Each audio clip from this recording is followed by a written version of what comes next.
The test is in 4-part, Part 1, Part 2, Part 3, and Part 4. Now look at Part 1. Part 1. You will hear a conversation between an assistant librarian and a woman who wants to use the internet in the library. First, you have some time to look at questions 1 to 6.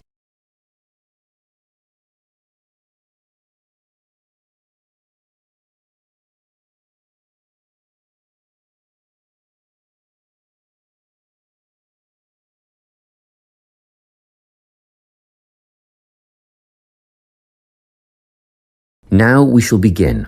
You should answer the questions as you listen, because you will not hear the recording a second time.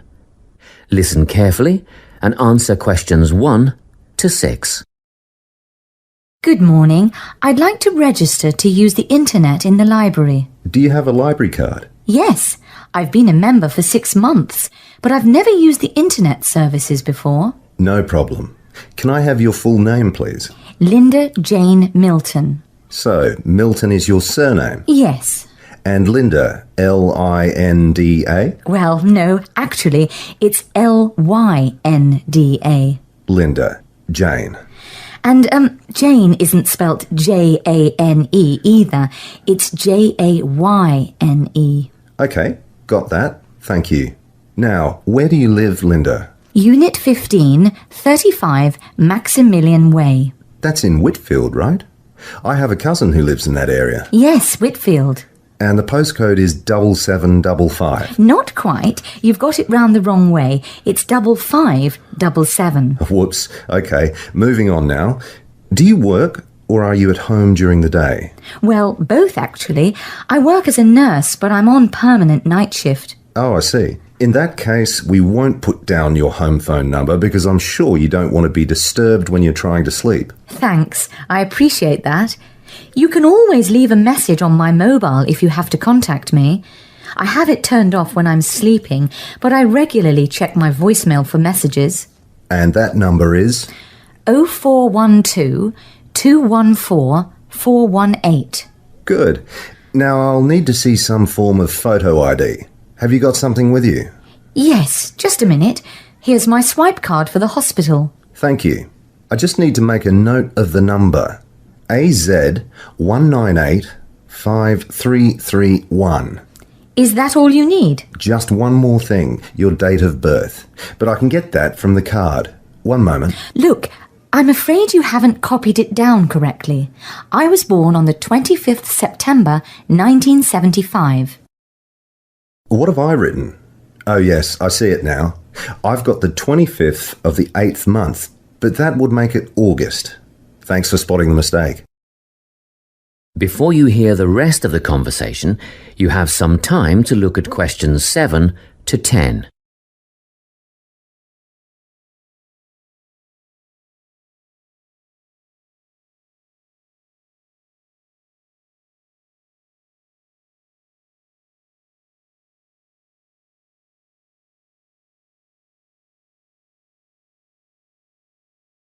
Now, listen and answer questions 7 to 10.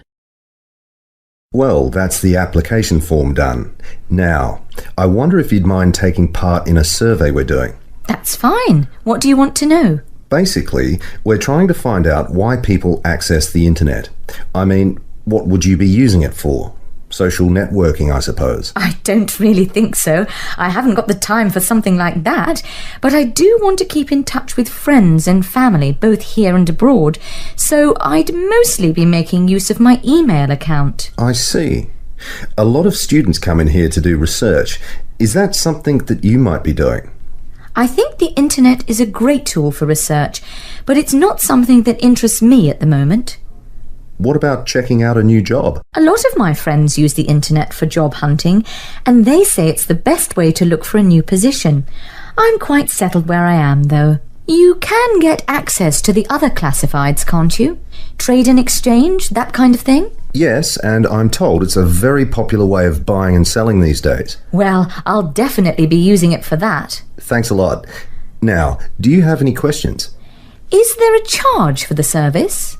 It used to be free, but we've decided to set a one-off payment of $15 for the initial registration. Oh, that's not bad at all. One more thing. Is there a time limit for each session, like half an hour or something?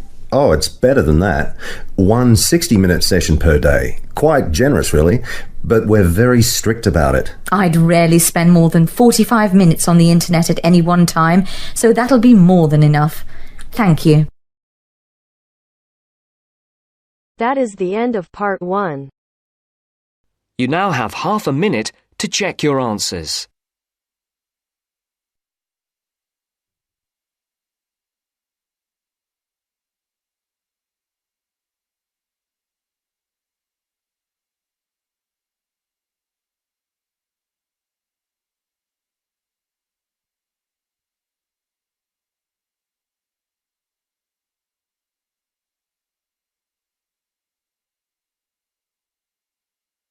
Now turns to part 2. Part 2. You will hear a guidance counsellor talking to a group of students. First, you have some time to look at questions 11 to 14.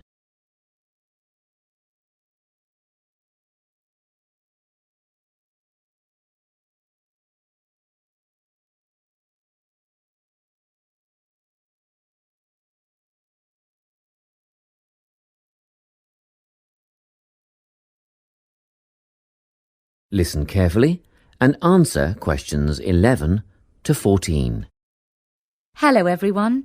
I'm the counselling administrator here at St Ives College, and I've been asked to come and talk to you about our counselling team and the services that we offer. We have 3 professional counsellors here at St Ives: Louise Bagshaw, Tony Denby and Naomi Flynn. They each hold daily one-on-one sessions with students, but which counsellor you see will depend on a number of factors. If you've never used a counsellor before, then you should make an appointment with Naomi Flynn. Naomi specialises in seeing new students and offers a preliminary session where she will talk to you about what you can expect from counselling, followed by some simple questions about what you would like to discuss. This can be really helpful for students who are feeling a bit worried about the counselling process. Naomi is also the best option for students who can only see a counsellor outside office hours. She is not in on Mondays, but starts early on Wednesday mornings and works late on Thursday evenings, so you can see her before your first class or after your last class on those days. Louise staffs our drop-in centre throughout the day. If you need to see someone without a prior appointment, then she is the one to visit. Please note that if you use this service, then Louise will either see you herself or place you with the next available counsellor. If you want to be sure to see the same counsellor on each visit, then we strongly recommend you make an appointment ahead of time. You can do this at reception during office hours or by using our online booking form. Tony is our newest addition to the counselling team. He is our only male counsellor, and he has an extensive background in stress management and relaxation techniques. We encourage anyone who is trying to deal with anxiety to see him. Tony will introduce you to a full range of techniques to help you cope with this problem, such as body awareness, time management, and positive reinforcement. Before you hear the rest of the talk, you have some time to look at questions 15 to 20.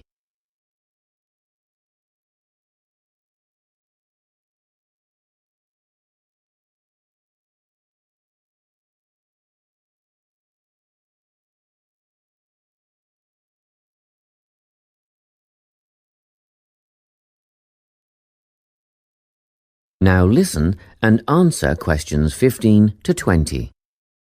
Each semester, the counselling team runs a number of small group workshops. These last for 2 hours and are free to all enrolled students. Our first workshop is called Adjusting. We've found that tertiary education can come as a big shock for some people.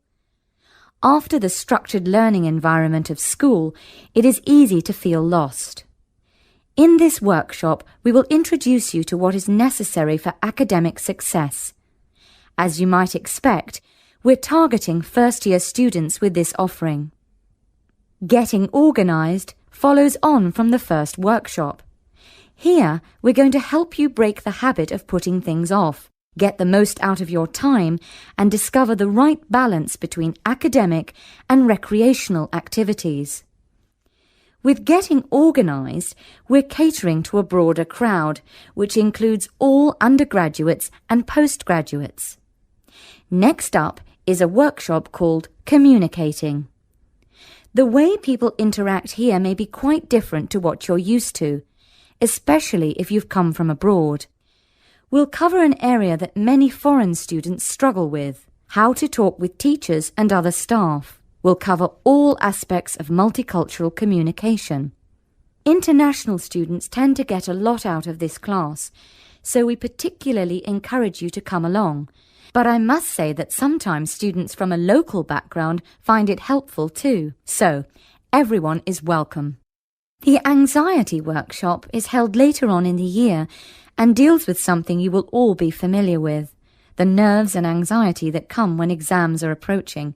Many students go through their entire academic careers suffering like this, but you don't have to. Come to this workshop and we'll teach you all about relaxation and how to breathe properly, as well as meditation and other strategies to remain calm.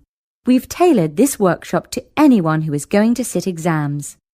Finally, we have the motivation workshop. The big topic here is how to stay on target and motivated during long-term research projects. This workshop is strictly for research students, as less advanced students already have several workshops catering to their needs.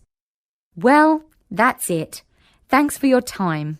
If you have any questions or want more information about our services, do come and see us at the counselling service.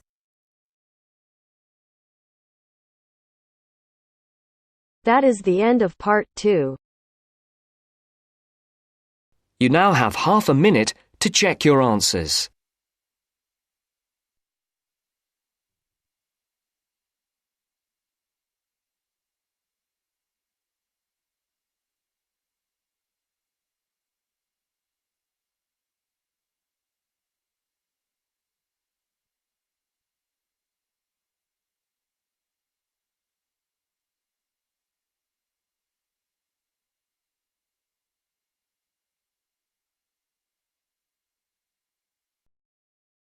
Now turns to part 3.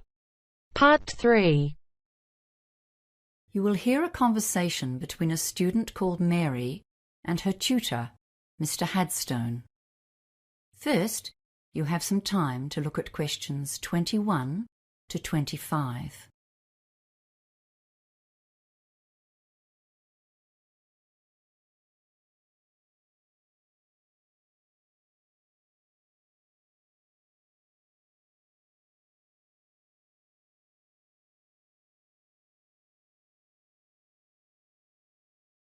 Now listen carefully and answer questions 21 to 25.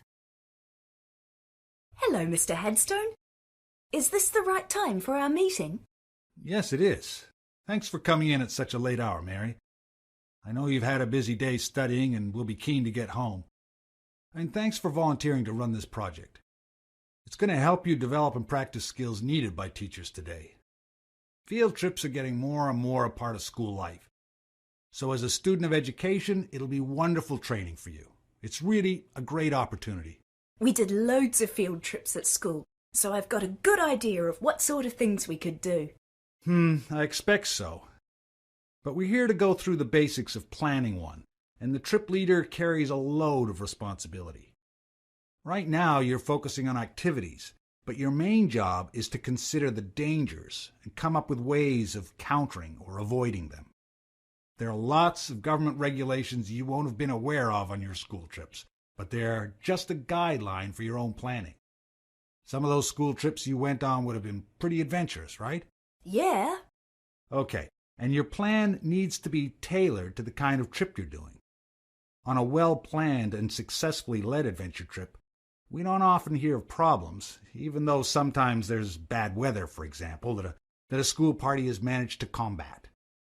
That's because the leader created a well-thought-out hazard management plan. Ah, I thought I'd just be taking my mates out on a trek.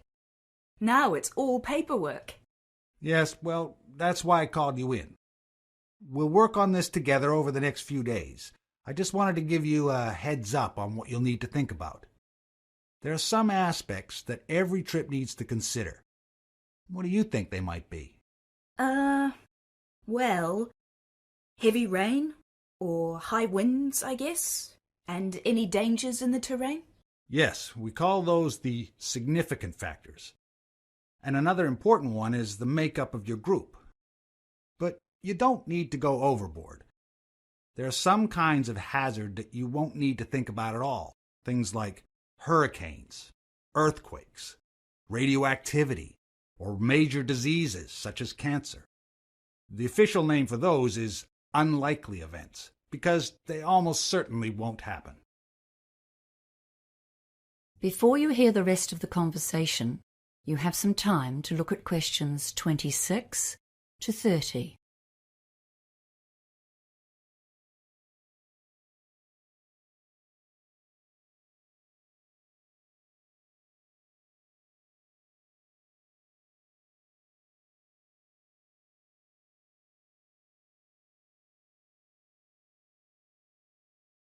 Now listen and answer questions 26 to 30. Okay, so let's consider the hazards seen as most likely on a field trip into the countryside. Weather causes real problems. Overexposure to the sun or the cold, even the wind, can have a big impact. And of course, the weather can change very suddenly and without warning. Yes, people can get into trouble in the hills if they don't bring extra layers of clothes and a jacket, even if they start walking on a hot day. Oh, and a raincoat too, of course. What's next then? Well, let's think about possible activities and what you might need. Yes, okay. Well, for hiking, of course, we need a first aid kit. Oh, and a decent topographic map of the area. And we need to make sure that more than one person can read it. I've run into lots of difficulties in the past with people who can't identify even major features, like rivers. And some people have no idea about contour lines. And I suppose a compass, too. You'd need to list those. Then there are things that might be obvious but must be written down and considered seriously. For example, if there's a possibility of falling more than 2.5 meters, that's considered life-threatening. And I'm sure you would be aware of problems near the sea, like tides or high waves. And the trouble you can get into where there's a possibility of an avalanche or a mudslide or a flash flood if you're anywhere near rivers. Yes. Well, I was thinking of an adventurous route for this trip. You know, that's always more fun. And it's such a cool feeling when you've achieved something really difficult. Yes, okay, but then you need to consider who's going to be in your party. Don't go and plan things that are beyond the reach of most people, or you're asking for trouble. You need to take into account the physical strength and experience of the party as a whole. When you make your groups, make sure there's at least one person in each one who's been hiking a few times before. Wow! There's a lot to write down, isn't there? I'm really keen to get started now. Well, good, because there's a lot more detail to consider. For now, I'll just mention 2 more of the common hazards for high school trips in particular. Yes? The Ministry of Education website says don't use inexperienced volunteers. And don't allow student drivers to bring their own cars, or to drive anyone else's car for that matter. Well, now I really have something to think about. Thanks, Mr. Headstone.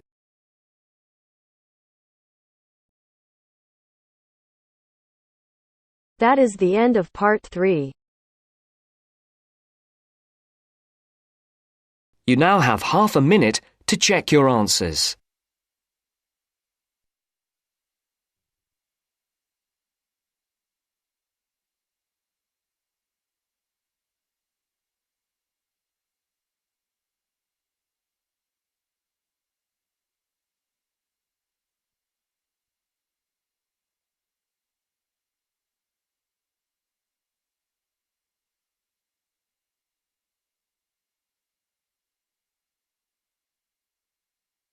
Now turns to Part 4.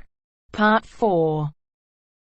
You will hear a lecturer giving a talk on managing creativity in business. First, you have some time to look at questions 31 to 40.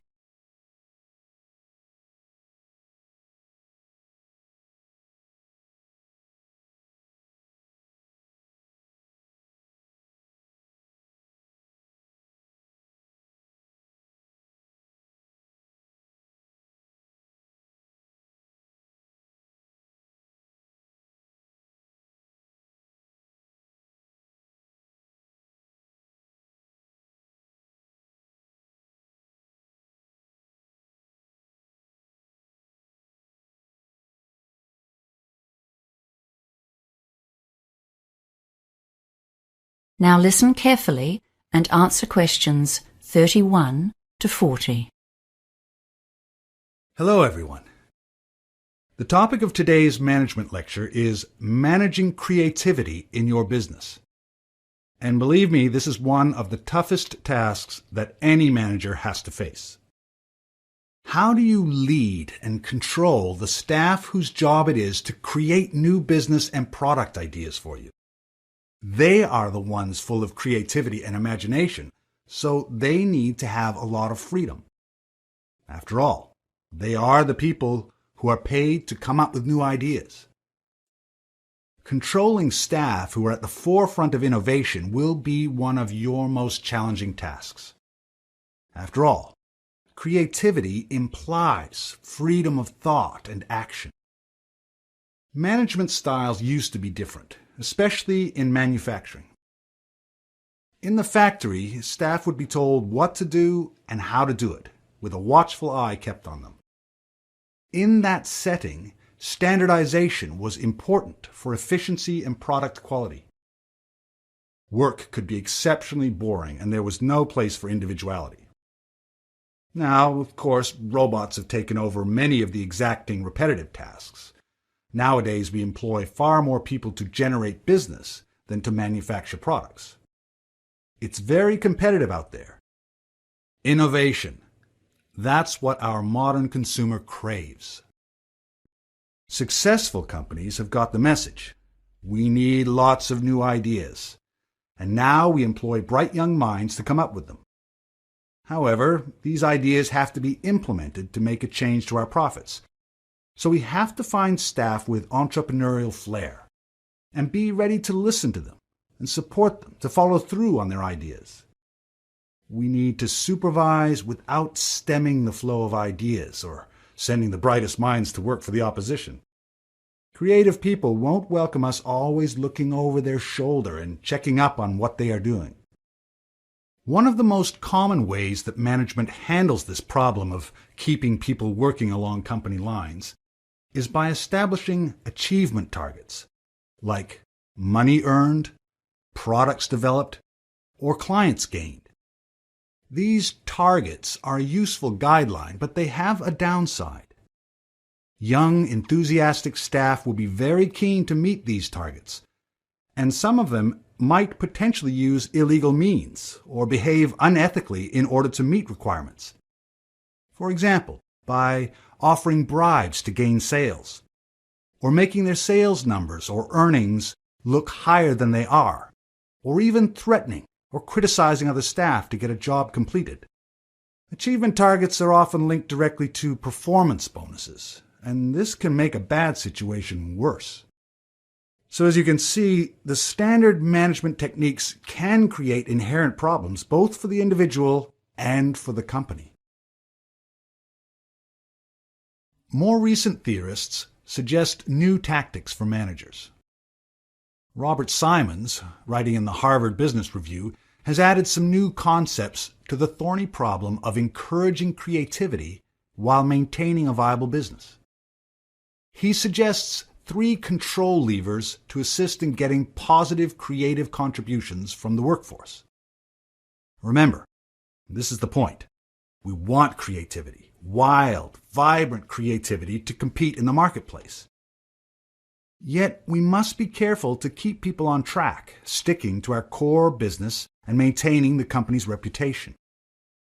The first of his levers is getting the workers actively involved in the central ethos of the business. One of the most common ways to do this is to create a mission statement. But along with that, many businesses have some kind of motto, which summarizes their key idea. For example, the most durable tools in the world, or perhaps the customer comes first. Whatever it is, you'll want your bright minds to believe it and act on it. So Robert Simons suggests that it should be developed with staff input, letting them feel like part of the operation. After all, their jobs depend on it. A second lever was once described by Charles Christensen, professor at Harvard Business School, as the power of negative thinking. You can't continually instruct your creative minds on what they should do. They are meant to be inventing, leading, not following, and telling them what to do is counterproductive. But you can tell them what not to do, which potential products are not related to the company's objectives, or which strategies or behaviors are unacceptable. This is a tactical ploy to maintain the company's integrity. It's absolutely vital to establish boundaries to assist in controlling innovation without suppressing it. The third lever is basically sitting down with your crew to share ideas about the business. As manager, your duty is to stay abreast of the external factors, such as who's competing in your market, how well is the company doing this month, and are you losing or gaining money? Is there some new product seducing your customers? This lever is called interactive control. This means you talk to your innovators and communicate honestly and clearly about your perceptions of what's happening in the market. You encourage them to share their ideas and make plans together for the future. That is the end of part 4. You now have half a minute to check your answers.